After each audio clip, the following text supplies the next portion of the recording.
diz o pastor Assis Júnior, seja bem-vindo a mais uma celebração da Igreja Batista Memorial em Jardim Catarina.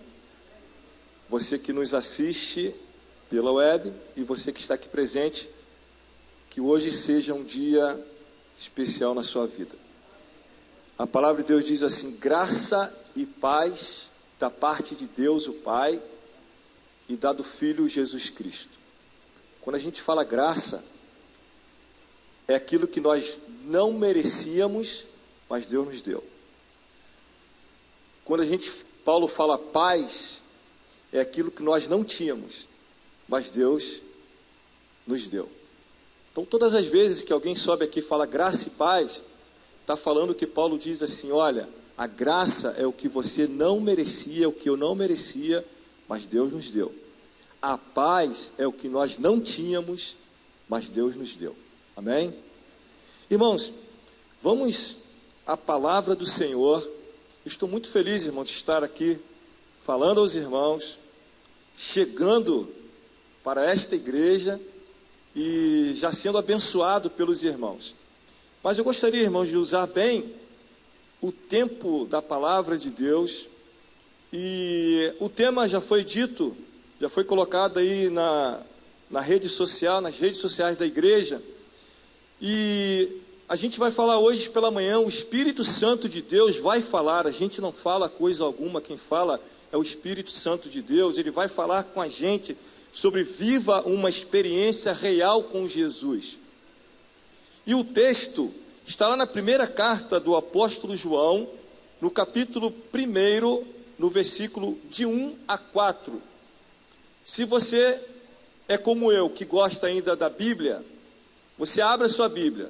Se você é como eu, que tenha o seu celular, o seu tablet, também abra aí a sua Bíblia e acompanhe a leitura da palavra do Senhor e aquilo que o Espírito Santo de Deus quer falar à sua vida sobre como viver uma experiência real com Jesus. Podemos ler?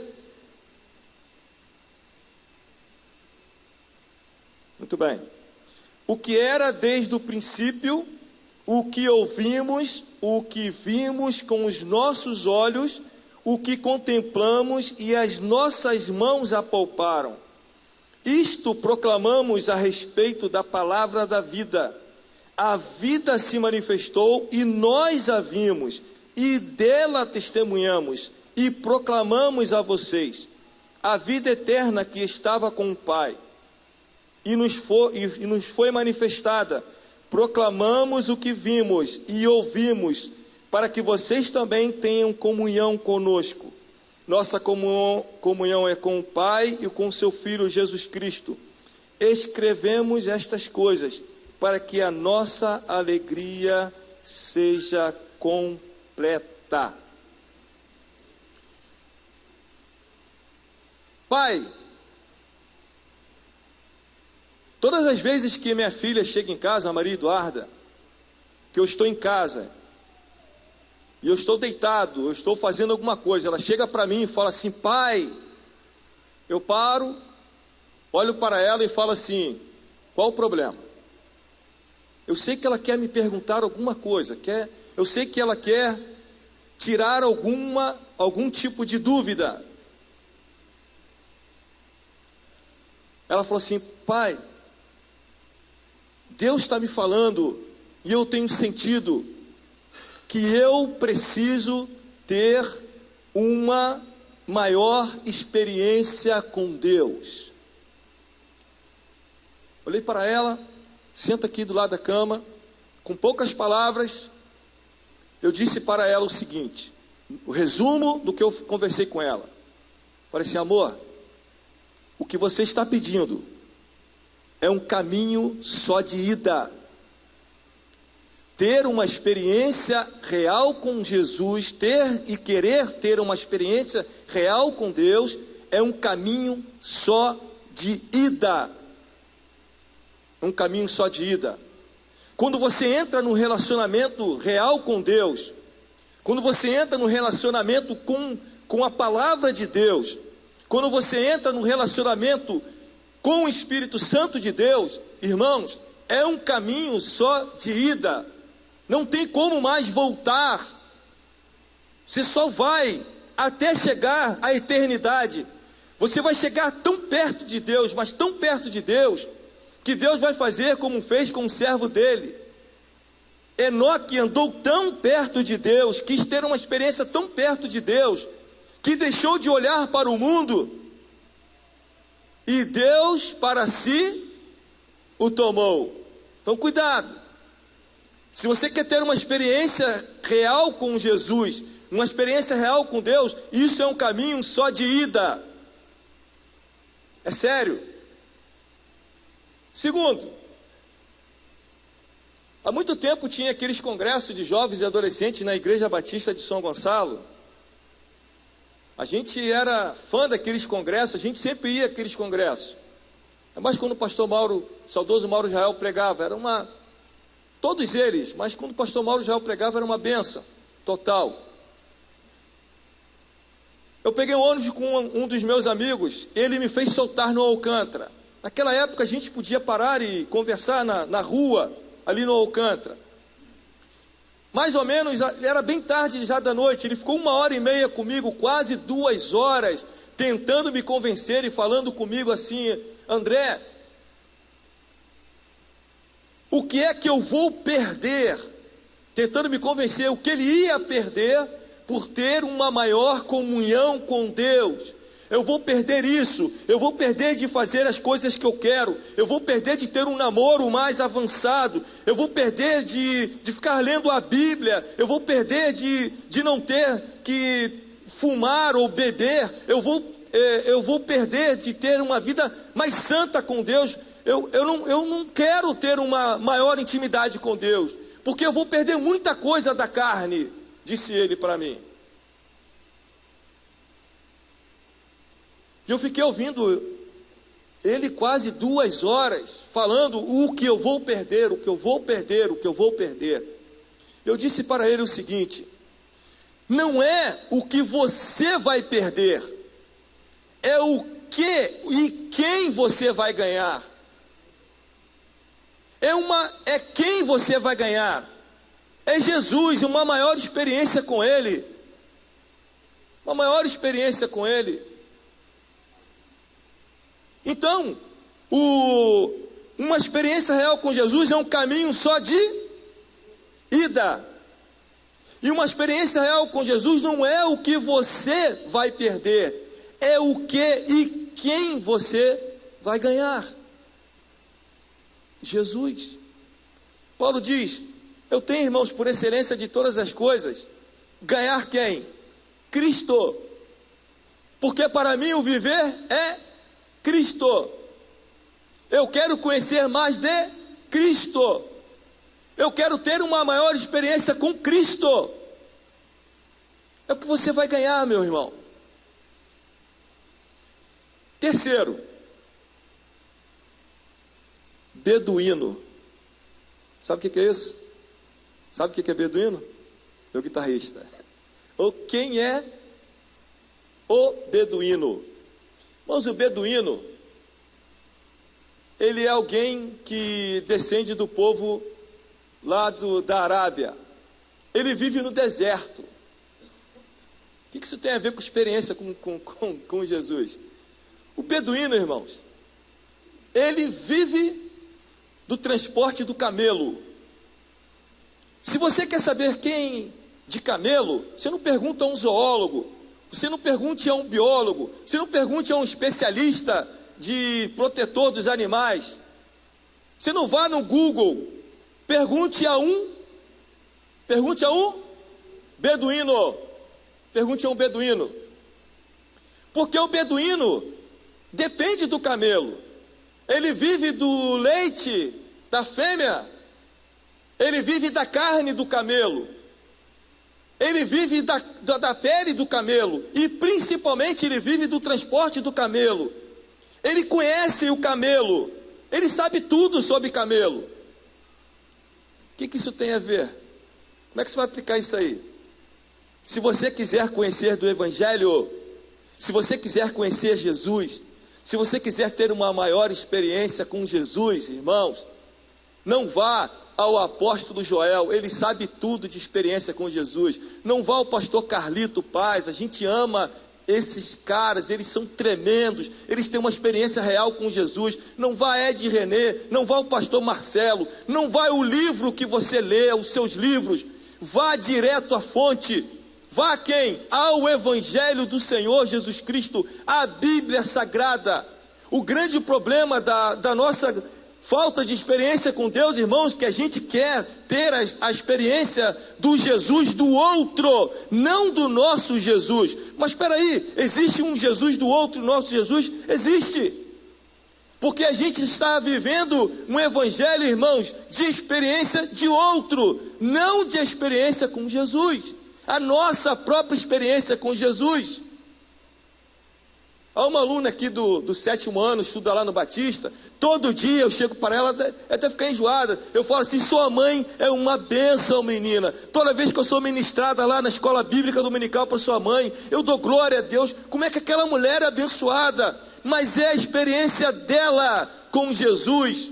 Eu preciso ter a minha experiência com Jesus. Eu preciso disso. Primeiro, a experiência com Jesus é um caminho só de ida. Segundo, não é o que você vai perder, mas é o que e quem você vai ganhar. Terceiro, vai direto à fonte, a palavra de Deus.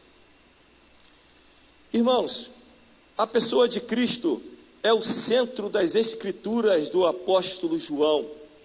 Cristo é o centro de tudo. Ele precisa ser o centro da minha e da sua vida. Ele precisa disso, ser o centro de tudo da nossa vida.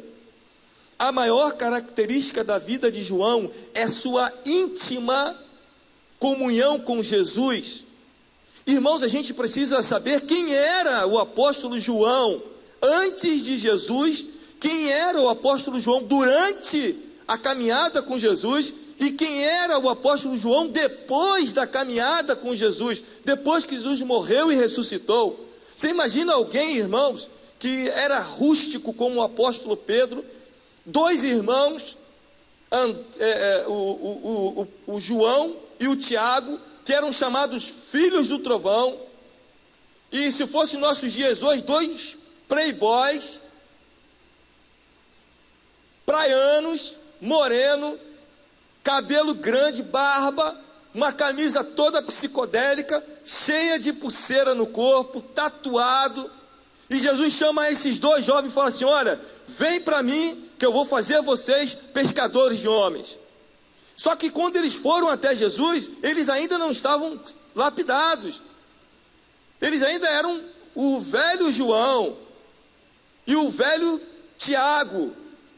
E com eles ainda Pedro, um trio da pesada.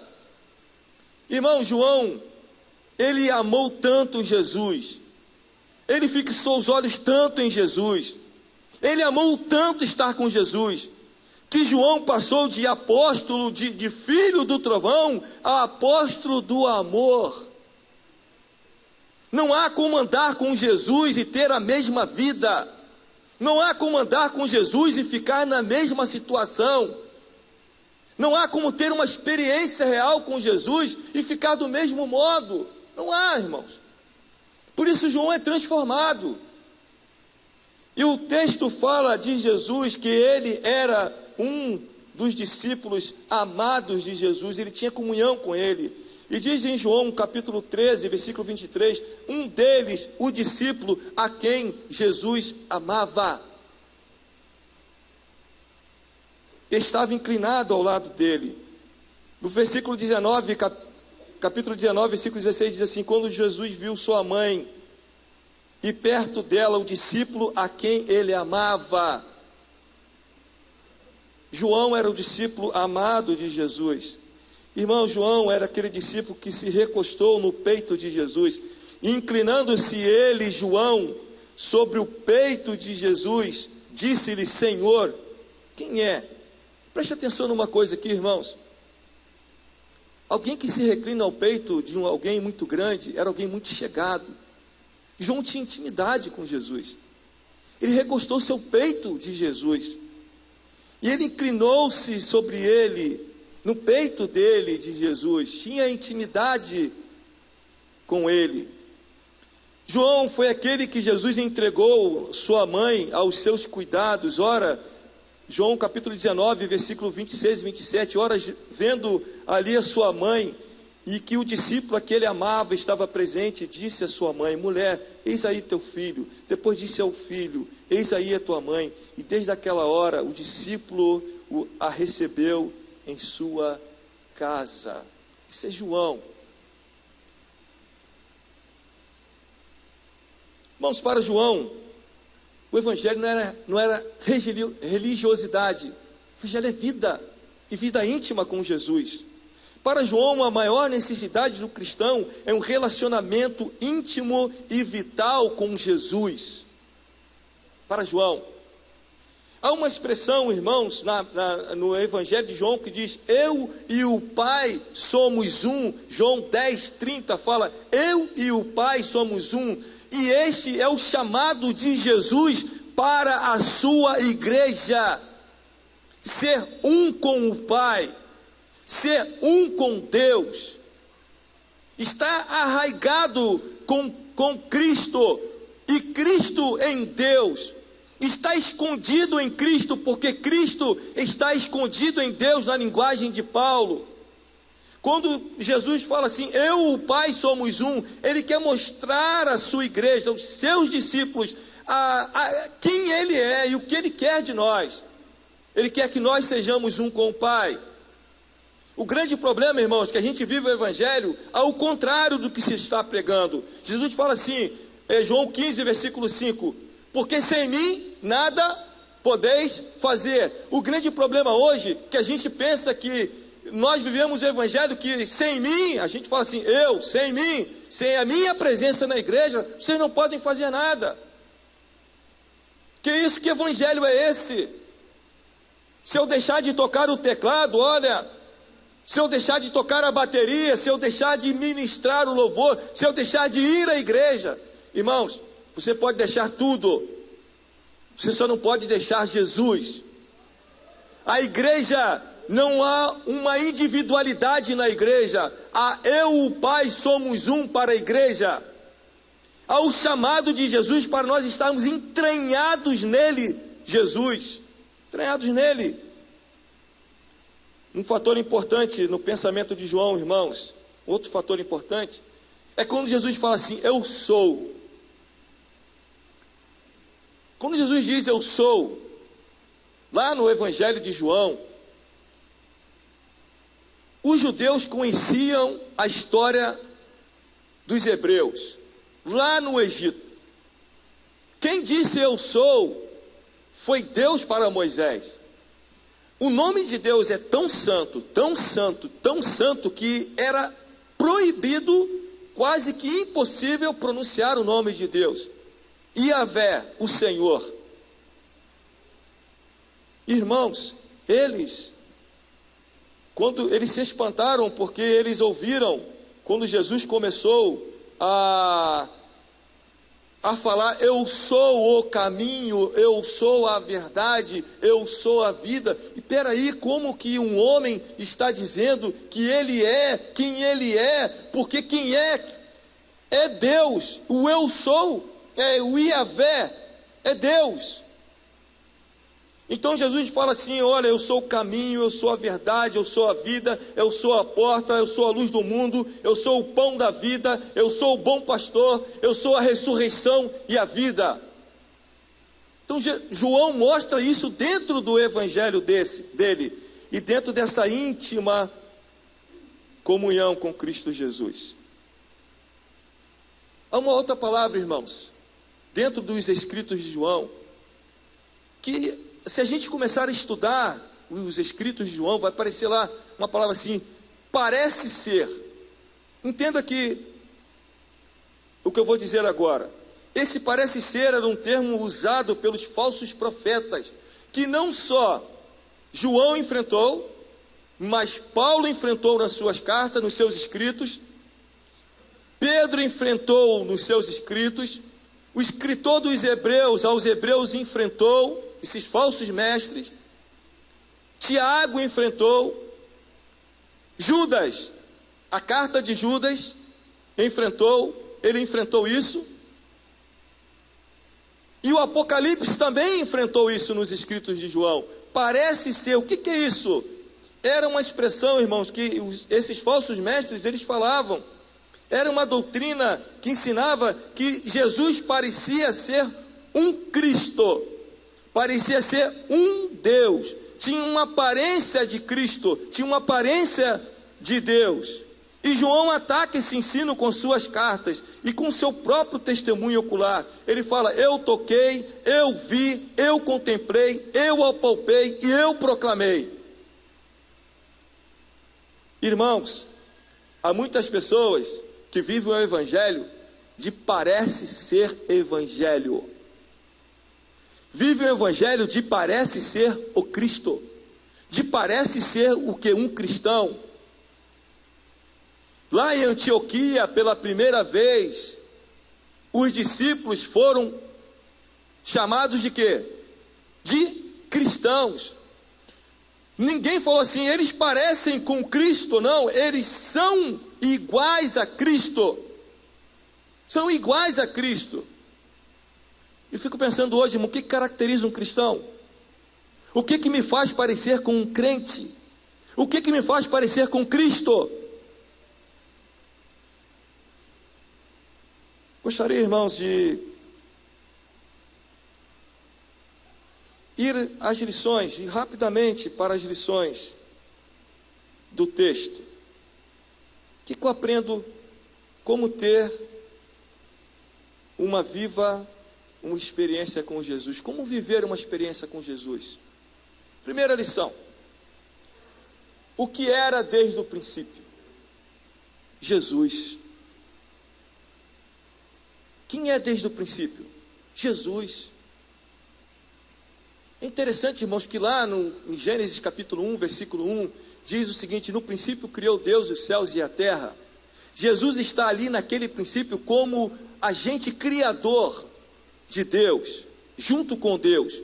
Mas quando João fala na primeira carta dele, no capítulo 1, versículo 1, e no seu evangelho 1:1, diz assim: no princípio era o verbo, e o verbo estava com Deus, e o verbo era Deus. E quando ele fala assim, o que era desde o princípio, o que João está querendo dizer com isso? Que João está falando da pré-existência de Cristo, o princípio que é no presente e que aponta para a eternidade. Antes de tudo, Jesus já existia. Para se ter uma maior comunhão com Jesus, é preciso ter uma comunhão com Ele, que é desde o princípio, Jesus. A segunda lição que eu aprendo é que João fala assim: o que ouvimos? Mas ouvimos de quem? De Jesus. De Jesus. Mas que coisa maravilhosa. Os discípulos ouviram do próprio Jesus. Ouviram do próprio Cristo a mensagem vinda dele mesmo. João estava tão extasiado com isso que ele fala o seguinte: olha, o que eu ouvi de Jesus. A terceira lição que eu aprendo, João fala o seguinte: o que vimos de Jesus. O que vimos de Jesus. Irmãos, eles apenas não só ouviram, mas eles viram de Jesus. Eles viram de Jesus. A outra lição que eu aprendo aqui é o que contemplamos de Jesus. E contemplar, irmãos, significa fixar os olhos em alguém com encantamento. Irmão, João era tão apaixonado, ele amava tanto a Jesus, que ele ficou contemplando a beleza de Jesus. É como a gente está apaixonado, né, Jefinho? Está apaixonado, cara. Aí vem Lorena, como é que é? Milena, caramba, quase arrumei um problema. Vem Milena, passa a milena. Aí você está contemplando. Irmãos, eu sou casado há 17 anos. Eu sou perdidamente apaixonado pela minha esposa. Todo dia eu falo isso, ela é linda. Aquele cabelo encaracolado. E eu fico assim, ó. 17 anos. Imagina João. 17, você tem mais tempo que eu. 17 anos, irmão. Imagina João. João estava contemplando aquele que é santo. Aquele que Isaías diz que não tinha beleza, mas que as pessoas olhavam para ele e ficavam fixadas, ficavam contemplando. É aquilo que Isaías diz, que os anjos chegam diante do trono de Deus e começam a andar e falam assim: Ele é santo, Ele é santo, e Ele é santo. E o apóstolo Joel estava explicando esse texto. Ele disse o seguinte, que uma irmã chegou para ele, pediu essa explicação, ele foi para casa, ele ficou sem entender, mas ele disse depois: mas por que Ele é santo? Porque quando você volta para Deus, você vê em Deus o quê? A sua santidade. Aí quando você volta a olhar para Deus, você olha para Ele e vê o quê? A sua santidade. Aí quando você volta para Deus, você olha de novo para Ele e você vê o quê? A sua santidade. E aí, nós vamos ficar eternamente, irmãos. Quando a gente pensa que a morte é uma coisa tão terrível, a gente, ora, vem Senhor Jesus, eu quero Tua presença, quero entrar na Tua sala, Senhor Deus. Aí a pressão aumenta 15/10, aí a gente começa a ficar tremendo, apavorado, chama a mulher, aí eu não quero ver Jesus agora não, porque eu quero ver minha filha casar, Senhor, e começa a dar aquele, correr para a UPA, e aí o médico chega lá: meu irmão, sabe o que você tem? Síndrome do pânico, cara, vai tratar disso, meu irmão. Mas irmãos, quando nós chegarmos no céu, nós vamos levar um susto tão grande, que a gente vai contemplar a face de Jesus. Ter essa experiência real com Jesus, é contemplar a face dele. A gente vai ficar lá contemplando a face de Jesus. Por mais bonita que a nossa esposa seja, a sua esposa, por mais bonito que seu marido seja, por mais bonito que seja esse mundo, irmãos, quando nós entrarmos no céu, esse pavor, esse medo que a pessoa tem da morte vai sumir. Sabe por quê? A gente vai olhar para Jesus, nós vamos ficar contemplando Jesus, e lá no céu vai ser contemplar Jesus, irmão, eternamente. Você sabe a coisa que eu mais gosto de fazer? Vou pular aqui. Dormir.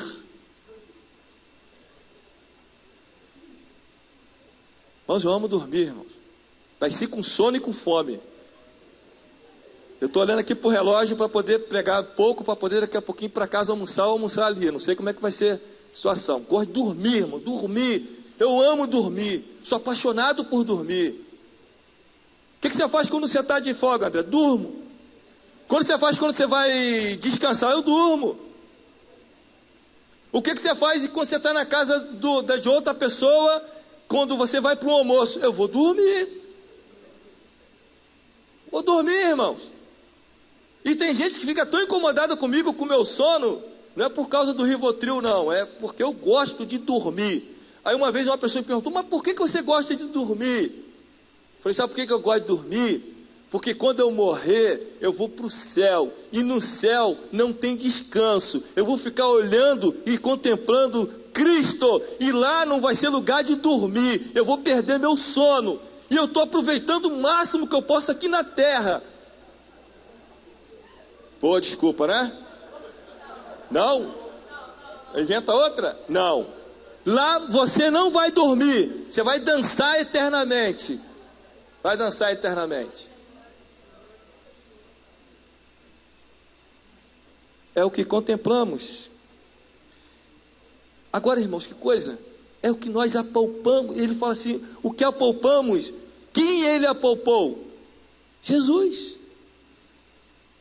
Ele apalpou Jesus. O que é apalpar? Tadinha dos nossos filhos, né? Pastor Júnior, quando era pequenininho, né, dona Vera?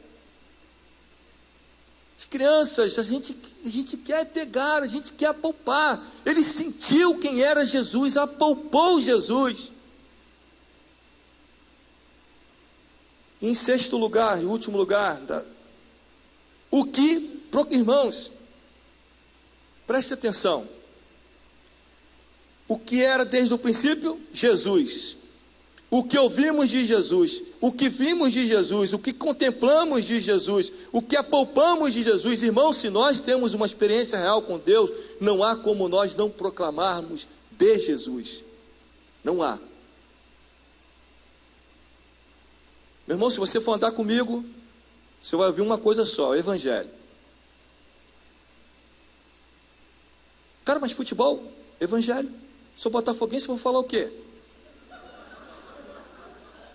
Eu vou falar do Evangelho. Eu vou pregar para você sobre o livro de Jó todinho. Aí eu ando com a camisa do Flamengo, as pessoas falam: cara, você é maluco? Não, eu me converti. Amém, aleluia. Entende? Não há, irmãos, como ter uma viva experiência real com Cristo Jesus e não proclamar Jesus. Meu irmão, se você não se inscreveu para o Casa de Paz, não deixe de falar de Jesus. Faça eu não sei nem se o pastor Marcelo está me ouvindo, mas seja desobediente ao seu pastor, mas pregue o Evangelho. Isso não é ser desobediente, isso é ser obediente à ordem de Cristo. Pregue a palavra a tempo e fora de tempo, porque ter experiência real com Jesus é ganhar vidas para Ele, vidas. Coitado do Vinícius, tá meu companheiro da paz, ou ele vai ler a Bíblia agora, ou eu vou tocar muita guitarra. Eu disse para ele: você não pode só tocar, você tem que ser tocado por Deus. A gente não pode ter só um evangelho de altar, a gente tem que ter um evangelho de segunda, de terça, de quarta, de quinta, sexta, sábado, domingo. Você tem que ter um evangelho que você viva esse evangelho, que você proclame esse evangelho, que você não fale de outra coisa a não ser do evangelho de Jesus. Aí você vai ter uma blusa escrita assim: plena, e você vai viver aquilo ali. Eu vou concluir, irmãos. A primeira conclusão: busque uma experiência com Jesus. Isso é luta, é esforço. Buscar uma experiência com Jesus é esforço, é busca. Você precisa buscar, você precisa querer. Aqui está a Bíblia, aqui está a igreja, mas você precisa querer ter essa experiência com Jesus. Deus está disponível. Busque. Segundo, ande com alguém que tenha uma intimidade com Jesus. Isso não quer dizer, irmãos, que se eu andar com alguém que sabe muita química, eu vou aprender de química. Mas, irmãos, procure companhias, pessoas que tenham uma íntima comunhão com Jesus. É maravilhoso quando você pode olhar uma pessoa, aquela pessoa, ela vive o evangelho de maneira tão profunda. Veio pessoas aqui na igreja pregar, irmãos, que eu falei assim: Jesus.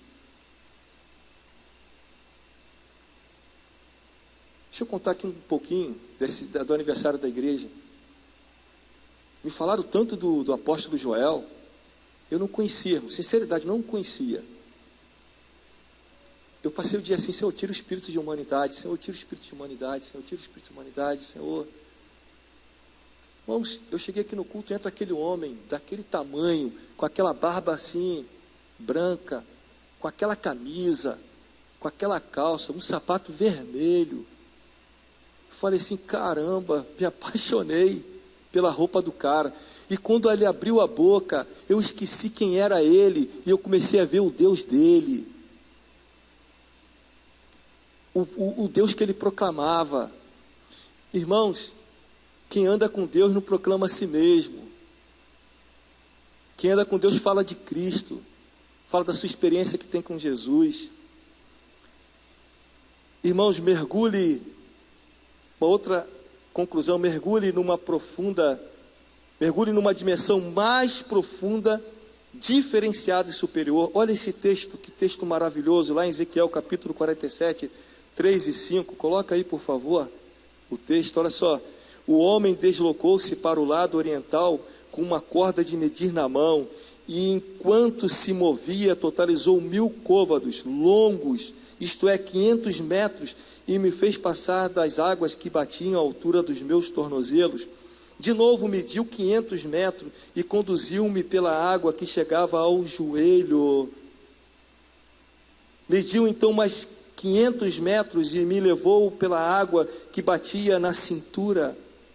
Ainda, olha agora, irmãos, ainda mediu mais 500 metros, mas agora era um rio que eu não podia atravessar, porque a água havia subido muito e já era tão profunda que só se podia atravessar a nado. Era um rio que não se podia vencer apenas caminhando. Irmãos, se nós pudéssemos parar aqui, fixar aqui, a vida espiritual, irmão, tem pessoas que estão satisfeitas com a vida espiritual aqui, ó, dá para andar no rio.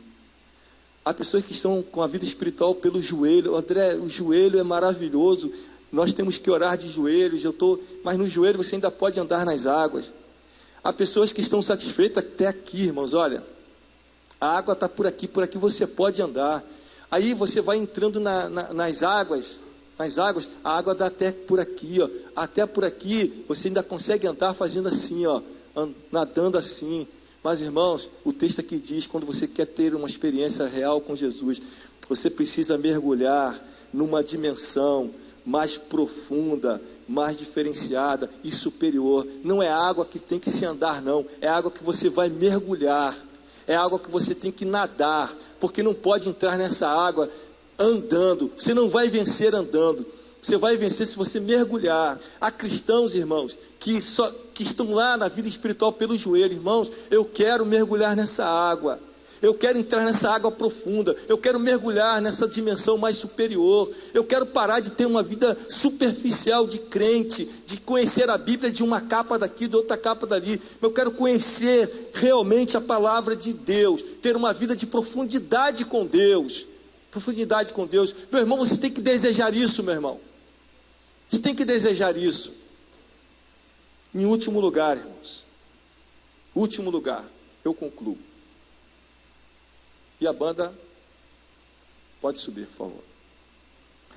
Volte ao teu primeiro amor. Viver uma experiência real com Jesus é o que diz lá em Apocalipse 2, 4 e 5, que diz assim: entretanto, tenho contra ti o fato que abandonaste o teu primeiro amor. Recorda-te, pois, de onde caíste, arrepende-te e volta à prática das primeiras obras. Porquanto, se não te arrependeres, em breve virei contra ti e tirarei o teu candelabro do seu lugar. Irmãos, a gente precisa voltar ao nosso primeiro amor, voltar às primeiras obras. Essa semana, o Espírito Santo de Deus tem me incomodado muito. Se você é pai e tem filho jovem e adolescente, queria que você ficasse de pé, por favor. Você é pai, você tem filho jovem e adolescente, fique de pé, por favor. Eu não estou vendo muitos jovens aqui, mas gostaria que os jovens da igreja ficassem de pé, por favor. Se tiver algum jovem lá fora, alguém que não seja jovem, assim jovem, alguém que não seja do pessoal da juventude, fique de pé aí, por favor. Os jovens da igreja fiquem de pé. Pai, eu queria dizer uma palavra para você, pai. A gente precisa voltar a ter uma experiência com Deus, experiência real com Jesus. Mas para ter essa experiência real com Jesus, ela começa primeiro dentro da nossa casa, dentro da nossa família. E essa semana Deus tem me levado a pensar que eu, pai, preciso ter uma maior experiência com meu filho, meus filhos, minha filha e meu filho. E o que Deus quer que eu fale para você nessa manhã é que nós estamos perdendo os nossos filhos para o mundo. E nós precisamos perder os nossos filhos para Deus. Nós precisamos levar os nossos filhos a ter uma comunhão maior com Cristo. Se o meu filho não ver em mim, se a minha filha não ver em mim uma maior experiência com Jesus, não adianta nada vir aqui da frente e pregar, irmãos. Se eu não ganhar a minha casa, o meu filho, a minha filha, não adianta nada pregar o Evangelho, levantar os braços, cantar. Eu e você precisamos ter uma maior experiência com Jesus. Mas primeiro os nossos filhos, irmãos. A gente precisa resgatar os nossos filhos. Nós precisamos resgatar a experiência de Deus dentro da nossa casa, na nossa família. Nossa família. E você jovem que está aqui, cuidado com o mundo. Cuidado com o mundo. Cuidado com o diabo. Mas o grande problema, se você não tiver a sua vida afinada com Deus, você vai sempre falar que o diabo está tentando para você. Não. Como diz o pastor Anderson Silva, ele diz assim: irmãos, a igreja não precisa de libertação. Sabe o que a igreja precisa? É de uma maior obediência a Deus. Filho desobediente desonra pai e mãe. Filho obediente honra pai e mãe. Pai que ama o filho corre atrás do filho. Aonde o filho está, fala com o filho. Tem coragem de olhar para o filho. Não falar o que ele está errado, mas falar que ele o ama, que é um Deus que o ama, que ele não quer perder o seu filho. Pais, nós que estamos aqui, abracemos os nossos filhos antes que o mundo o abrace. Filhos, não abracem o mundo. Viva uma experiência real com Jesus e volte ao primeiro amor. A gente vai entrar, irmãos, aqui. Os diáconos podem entrar, por favor. E a gente vai cantar uma música. Enquanto é cantada essa música, pense bem. Pense naquilo de que é viver uma experiência real com Jesus. A gente vai cantar. E depois nós vamos fazer a ministração da ceia.